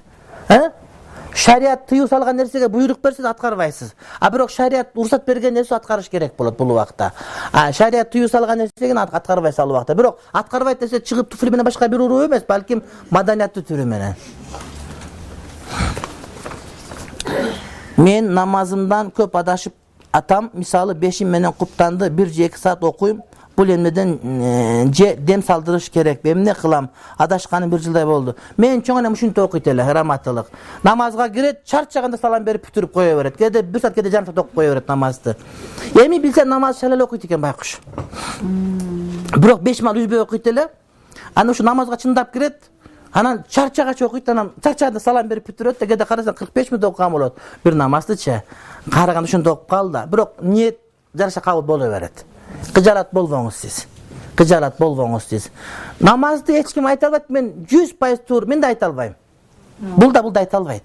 Бирок бардыгыбыз үмүт кылабыз Кудайым кабыл кылсын деп. Эч ким айта албайт, мен 100% мынакей мусулман болуп калдым, гарантирую, эч ким гарантия бере албайт. Бирок аракет кылам ушундай болгонго. Сиз да ошондой кылыңыз. Албарсты бастырык жинден да жаманбы. Ошондой убакта кандай чара көрсөк болот? Үйдө бир эле бөлмөдө ким жатса да бастырык басат, Куран коебуз, аластайбыз, болбой эле баса берет. Бир сири актап, сырдап, тазалап, анан ошол үйгө Куранды окуш керек. Койгондон болот, окуш керек. Же диск коюңуз, диск үн чыгарып окуйт бир сири. Тазаланат бардыгы. Төшөктөрү силкиш керек, башка кылыш керек, балким эски матрастарды ыргытыш керек болот, жаңадан сырдаш керек көп нерсенин бардыгын. Көбүнчө шыпырылбаган жерден басырык басат, таза болбогон жерден, дарат болбогон жерден басырык басат да, Ошол жерде бир мусурлар калган болушу мүмкүн. Мусур болгондо шайтан болот. Ошонун бир түрү. Гусул жок болсо деле дуа айтып зикир чалса боло берет. Куптан намазынан кийин зикир чалбай, дуа кылбай туруп, бир сир важит окуп, анан зикир дуа кылса болобу, жакшыраак ошол.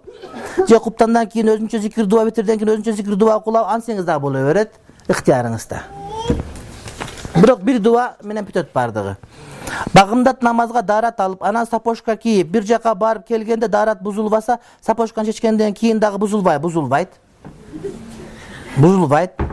Мас чечкенде бузулат деген, качан бузулат мас чечкенде? Бул дарат алдыңыз толук, масыны кийдиңиз, анан даратыңыз бузулду, дарат алып масыга мас тарттыңыз го.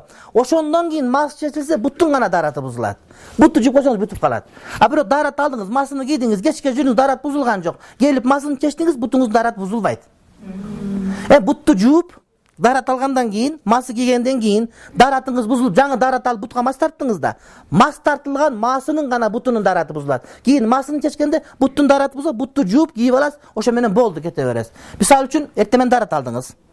Масыны кийдиңиз, саат 11-де даратыңыз бузулду, дарат алып бутка мас тарттыңыз, анан кайра түштө үйгө келип, анан бутуңуз ысып кетти. Масыны чечтиңиз эле, демек бутуңуздун дарасынды, бутту жууп туруп намаз окуй бересиз, болду. Калган жактын дараты бар. Тамам? Ушундай. Намазды жаңы үйрөнүп баштагандар багымдатты жана асырды окуп турса болот. Пайгамбар алейхиссаламга бир адам келип айтты, ушу мусулманчылыктан ушу зекетке мен каршымын деди. Мен бардыгы жагат, мен зекет бербей эле коеюн, макул деди. Адамдар таң калышты, кандай зекет деди, айтты. Булар намаз окуса зекет өздөрү эле берип баштайт. Ошон үчүн намаз баштай берсин. Мага көбүнчө эжекелер келет да, ушу жоолугуң жакпады балам, жоолугуң жакпады. Калган окуй берейин. Макул эже, макул, боёнгон, башка кылган чачтар астанда прическа ушундай, макул дейсиң. 2 жумадан соң болуп кайра келип калат. Намаздын өзүнүн касиети бар. Ошон үчүн намаз окуйм деп атабы, окуй берди. Бир мал, жарым мал окуй берсин. Калганы көбөйүп кетет. Бул береке ушундай, намаз ушундай да, булчу касиети бар. Менин жолдошум Бишкекте иштейт, жумасына 1-2 күнгө келип кетип турат. Көлгө келгенде касыр намазды окуйбу же? Жолдо келатканда касыр окуйт, үйгө жеткенде толук окуп баштайт. Караколдо турса, Каракол шаарына киргенде толук окуп баштайт, чыкканга чейин. Каракол менен Бишкектин ортолугунда бул касыр окуйт. Бишкекке барганда, Бишкекте ошол жерде үйү болуп, дагы бир аялы болуп, сизден башка, же болбосо бир дүкөнү болуп, бир байланган бир дүйнөсү боло турган болсо, анда Бишкекке барганда дагы толук окуп баштайт. Бирок иш эле болуп, башка эчтеке жок болсо, Бишкекке барганда 15 күндөн аз күнгө барса, касыр окуйт, 15 күндөн көпкө барса толук окуйт. Турмушка чыксаң,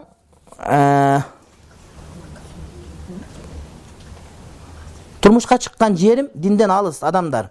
Тууган урук менен ноору жана башка ушул сыяктуу майрамдарды тосушат, барып жардам берүүгө туура келет, күнөө эмеспи дейт. Эгерде барбасаңыз, чыгып, фитна чыгып боло турган болсо, сиз анда ниетиңиз түздө эле барыңыз. Ошол майрамга же башка бир нерсеге эмес, балким туугандарга жардам берейин деп бар, анан барганда дагы тамак ашка эмес, корош бурганга, башка кылганга жардам бериңиз. Үйдө актегенге, башка кылганга. 4 рекет парызды окуп жат. Бирок такыр эле болбой борсок бышырганга туура келсе, ниет тууралап бышырып бере бересиз. Дуа кыласыз, иншалла жакшы болот. 4 рекет парызды окуп жатканда 2 рекетин окуп, аттахиятты окуп, анан артынан салават окуп алам. Суроо кайра баштан баштоо керекпи? Жок. Эгерде Аллахума салли аля Мухаммад деп айтып алсаңыз, этегинде адаш сеждесин кылып бересиз. Эгерде ага чейин жетпей калып, Аллахума салли деп бүтүп калып, аля Мухаммад деп айтпай калсаңыз, анда окуп кете бересиз кадимкидей эле. Эгерде Аллахума салли аля Мухаммад деп Мухаммад толук айтып алсаңыз, анда этегинде ат-тахият окугандан кийин оң жакка салам берип, сол жакка салам берип, эки жолу дагы сажда кылып туруп, дагы ат-тахият окуп, дагы салават окуп, эки жакка салам берип бүтүрөсүз. Бул адаш сеждеси. Жолдошум динден түшүнүгү бар. Медресени окуп, бирок бүтпөй калган. Намазы да кээде калтырат, кээде такыр эле окубайт. Сот менен ажырассак да талак бербей жатат. 3 баланы өзүм ата-энем Аллага таянып багып келебиз. 12 жылдан бери ата катары каржылалган жок. Буга кандай карайт? Абдан жаман карайм. Абдан жаман карап, көрсөм уруп жибере турган болуп турамын. Эмне кылаш керек эми? Урат элем аябай. Сот менен ажырашкан эгер өзү келип кол койгон болсо, ошол эмеси талагы болот. Бирок өзү кол койбой жанагыдай сот ажыраштырып койсо талак эсеп болбойт. Балдарды багыш милдети. Сотко берип алимент алып алышыңыз керек мына сөзсүз түрдө. Аябаңыз сиз, түшүндүңүзбү? Сотко берип алимент алып, ошол 12 жылдыктын баарын өндүрүп алсаңыз дагы болот. Алимент адал. Анткени баланы багуу милдети болот. Даже алимент аз дагы керек болсо, жетпей калат. Күйөөсү намаз окуп, аял окубаса эмне болот? Күнөө болот, аялды окуш керек болот. Биз Наргизайдын аты Хадияга которуп алганбыз. Эми кандай кылабыз? Ошол Хадия бойдон калганы жакшы. Атабыздан каттуу жүрөгү ооруп жатат. Кандай жолу менен дарыланса болот? Жана 4 айга барса болобу? Машварага салыш керек. Эгерде каттуу ооруса болсо жибе беришпейт аны. Дуа кылабыз. Балдары кыйнап жатышат, чыгып келгиле деп. Жок, кыйнабаш керек. Аны сураш керек чоң алымдардан. Биз билбейт канчалык оорусу бар экендигин. Школдон сүрөт тартпай болобу? Көзүм менен тартпаса 2 коем дейт экен дейт. Жок нерсени аястан тартсын, жок нерсени. Бар нерсени тартпасын. Түшүнүктүүбү? Же нары карап турат деп айтсын, көзүн тартпай. Көзүн арагында экен деп. Кейде жануарлар тартып келген. Ошентет. Жаныбардын жарымын тарттырсын анда. Башын тарт, этегин тартпасын. Этегин тарт, башын тартпасын. Мындай карап турсам. Же болбосо альбом 2 барагын тартсын, бул жак жарымы 2 башка бөлүп тартыш керек болот да. Анан бирок барып түшүндүрүп айтып коюш керек. Сен антип мен баламды кыйнабагың депчи. Биринчи саждадан кийин кээде жаңылып ат-тахиятты окуп кетсең, мында намаз бузулат. Намаз бузулбайт, акырында дагы бир сажда кылып бересиз. Акырында бир сажда кылып туруп кийин салам берип бүтүрөсүз. Бир сажда калып калса. Менин көп жылдан бери башым ооруйт, доктурдан лечение алып турам. Укол, дары ичем, бирок дагы эле ооруп, башымдын кичинен үн чыгып жатат. Кандай кылсам болот дейт. Куран окуңуз көбүрөөк, дем салдырыңыз, иншалла жакшы болот. Куран окуган көп нерсеге шифа болот. Аны намаз кылган саждада көбүрөөк туруңуз. Азирет Умарга Европадан бир падыша кат жазды дейт. Башым ооруп, такыр басылбай атат. Bir darı olsa aytıklasılar dep. Ana Hazreti Umar bir teveteyi tiktirip jönötüptür. Teveteydi başına giyse başı orup iken, kessele başı orup kalat iken. Anan bir gün kızıgıptır. Bunda minesi var dep. Anan teveteydi söktürüp, karas içinde bir kagaz var iken, kagazda жазуу var iken, al жазуу Bismillahirrahmanirrahim iken. Şunun için Bismillah okup dem salsaňar jakşı bolat. Ben dem salganda Bismillah'ı көп okup dem salam. Men bir tuğan singdim kүйөөsү kaza bolgon dep, kүйөөsü kaza bolgon, den soğluğu taza bирок ar kimimizden u salıp öldürüp ketet dep korkup bir tuğandar menen kattaşpay jatat. Şektenip turat, barыбыздан күмөн санайт. Başka жумуштарын, соодаların жакшы эле жүргүзөт дейт. Дуа кыла, бул коркуп калган ордуна келет. Адам коркконда түшүнүш керек аны. Акырындыкын ордуна келет. Жакшылык кыла бергиле, ордуна келет иншалла. Биздин үйдө погреб салып казганда кийин кишинин сөөктөрү чыккан. Молду чакырып Куран окуп көмдүргөнбүз. Дагы барбы жокпу билбейбиз. Мурунку эски мүрзөнүн үстүндө жашап жатабызбы билбейм. Кээде коркуп менен эчтеке кылбаш керек. Ушул эле мазар болбогон жер жок. Ой, жер деген тоголок бир эле жер. Адам алейхисаламдан бери канча миллиард адам туулуп өлдү. Мазар болбогон жердин өзү жок, билесиңер ушуну. Искендер Зулкарнайн өлүптүр. Өлүп бир аралга коюлуптур, имиш экен. Эми жомок болчу. Анан бирөө издеп барып, анан кийин аралга түшүп, анан кийин айттыр да, мен өлгөндө ушу аралга коесуңар, анан балам барсын деп. Анан баласы барып, Искендер деп кыйкырды. Кичине арал дейт бир. 2 metr kvadrat болгону. Dese unçukpaytım hiç kim. İskender dese unçukpay. 3 jol kılganda qaysı İskender деп ayttır. Emdi dese İskender'in özüne jete var bir yerde deptir. 2 metr kvadrat aralda. Gördüңөр, demek kançadan болгон. Bu söz mындай эле. Oşon üç andan kıcalat bolup ala çıksa gömüp koyuyorsunlar boldu. Bu ölük adam tiri üstünde yer değileydi. Jeri ölüç, ölgünü jeri eyle albaydı. Sögü çirigenge çeyin ele. Boldu şöyle kalgan yer bizdiki. Oşon üçün estelik tiyusalar şariatta. Estelik koyup koysan oşo tübölük eyle bolat da boldu. Benim jerimde tura ötüşen. Estelik çiri vetken başkaken adam ölüsünde estelik tura öğretken oşo estelik tiyusalar bizde. Anti ele estetkile. Bar estelik koyu versek anda dağı 1 milyon yıldan keyin jerde adam şayet estelik turuyor.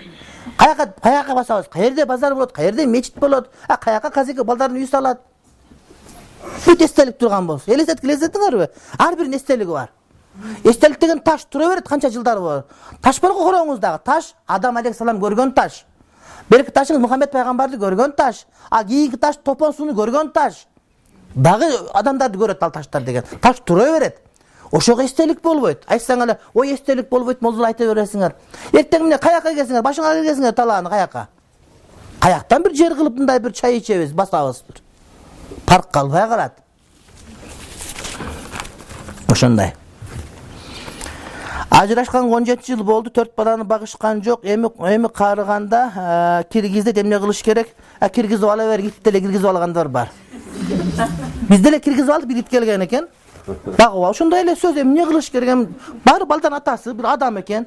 Yetim balada bak kirgiz alıp koyuverin. Uyga karolçu olur. Jakşı gelse o alar. Ne var eken? Ne ayırması var anda? İtten ayırması yok. Bugün sizin leksiyada bizim köylülerimiz болады. Alarga jakşılap targıp verip koyunuz. Kандай enege mamile kılış gerek eken suranış deydi. Zakaz bu. Kebir moldalar kişiler oğruganda je ölüm aldığında жатса dem salganga barbayt oşol tuurabı. Negizi molda baruga mildet elemez. Bizim salt bolup kalganda, ana har kim tuğandar özdörü salış gerek baldardı.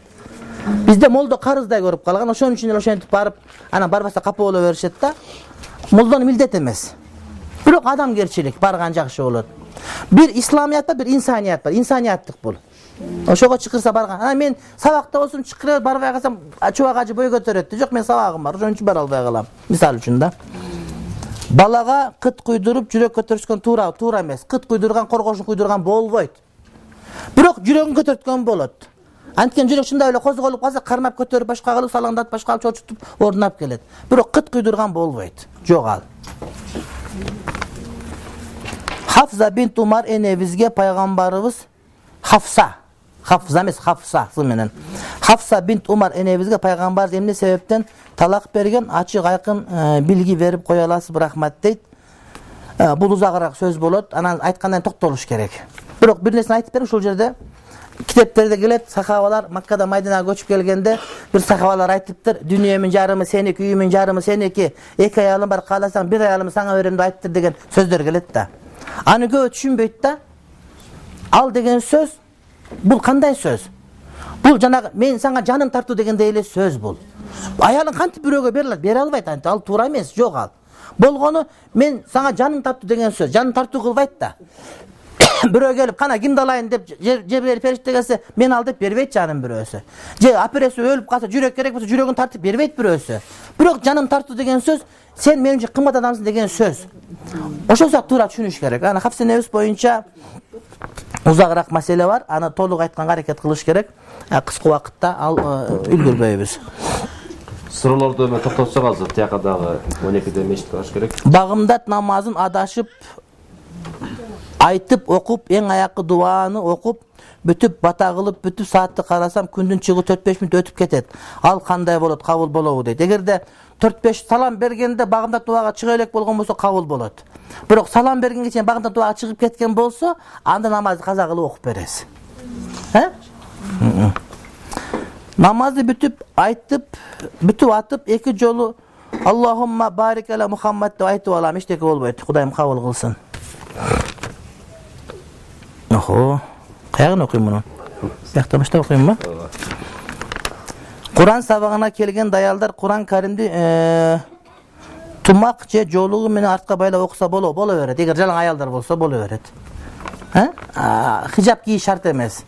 Бирок жолук менен окуган адептүүрөөк болот. Анан жолук шарт эмес экен деп жыпчылаң ачкарма окуган болбойт. Мисалы үйдө окуганда кыска жолук менен же жылаң баш болсо окусаң да зыян тийбейт. Бирок адеп менен жолук менен окуган жакшы болот. Эркектер жок болгон болсо. Анан бирок мини юбка кийип алып Куран кылмаган уят болот. Ал жакшы эмес. Биздин чалкыган ысык көлгө куш келипсиз суроо. Сиз эмнеге ар дайым эркектерге аял ала бер дейсиз?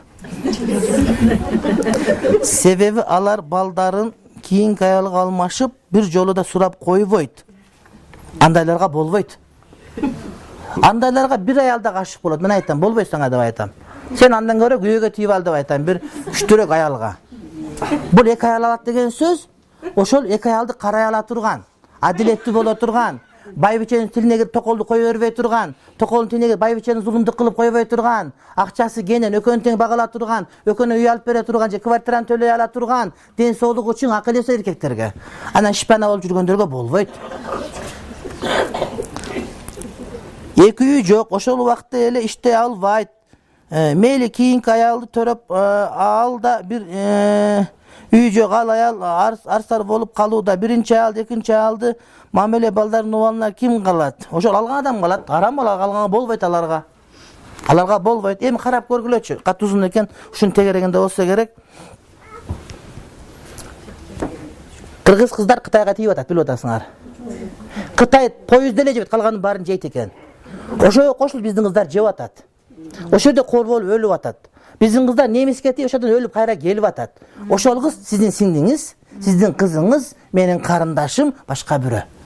Ал дагы күйөөгө тийгиси келет, ал дагы бактылуу болгусу келет, ал дагы бирөөнүн кулагын жегиси келет, отуруп алып тойго барам, мында көйнөк кийем деп. Анын укугу. Ага кайтадан күйөө таап беребиз. Негеден чакырайлыкпы, же Кытайдан чакырабызбы, же жасап беребиз роботто, эмне кылабыз? Чечкиле проблема, пожалуйста. Мен эмнеге өзүң албайсың? Менин колум бошобойт, мен бир аялга колум өзү көп жетпей турат. Колу боштор толуп турат, бизнес жолго түшүп калган, кечке ушинтип сүйлөп отургандар, ошолор алыш керек. Эми силер кызга эрге тийип алыпсыңар, тийбей калган болсоң элестетип көргүлө. Силер эриңер бар экен, тийбей калган болсоң элестетип көргүлө. Ыраазы болот элеңер да. Чынбы? Ошого силер жакшы көрсөңөр, жакшы көрбөсөңөр, бул дин шарият. Сиз кызыңыз ошого макулсуз экинчи болуп тийгенге. Эми тагдырга жазылган болсо такыр күйөөгө тийбей калып, мен баккандан көрө тийиштүү ошо азамат бакса баксын ошону. Сен менен канекей үчүнчү айыл билесиңер Манас атабыздын. Ага чейин аялдар ким болгон Манастан сабак? Манастын биринчи аты ким? Билбейсиңер. Экинчи аты ким? Канекейди билебиз. Канекей үчүнчү аял. Канекейден кийин да калган. Курманжанды кыйын дейсиңер, Курманжан кыйын. Ал кыйындык ушунда. Ал айткан Алымбеке. Ошол жерден сарттын кыздарынан бирөөнү алып алыңыз, жакаңызга карап турсун деп айткан эрине мамиле кылып. Андан эриң бир жери кетип калбайт сен. Сен калган бир туугандарың ойло да. Сенин менчигиңби эриң? Сен уюңдай, каралык уюңбу сеники? Же үйдө торпочо сөйкөңбү сеники? Жок. Ал күйөө. Ошого кызганбаш керек көп. Бирок ала турган эркектер. Аны албай турган зорго сени багып атат го. Ошо сен жанында эле жүрө бер, ысык бойдон ал, эч кетпесин ал. Азаматтар бар, кыйындар бар, билесиңерби? Акчасын кыздарга жумшагандар бар. Бир күндө отурганда абет ичкенде 15 миң ичип койгондор бар. Эс алып эмаратка эс алып келе тургандар бар. Мына ошолор алсын деп айтабыз. Ден соолугу булжырап өлөйүн доктурда жүргөндөр алар жок, алар албасын, аларга болбойт, аларга арам алган.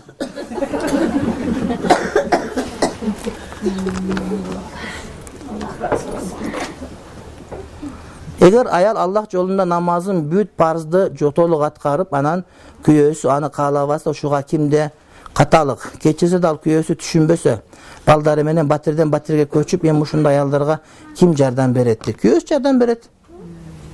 Мен өзү ислам сотун киргизиш керек деген ниет көтөрүп атам да.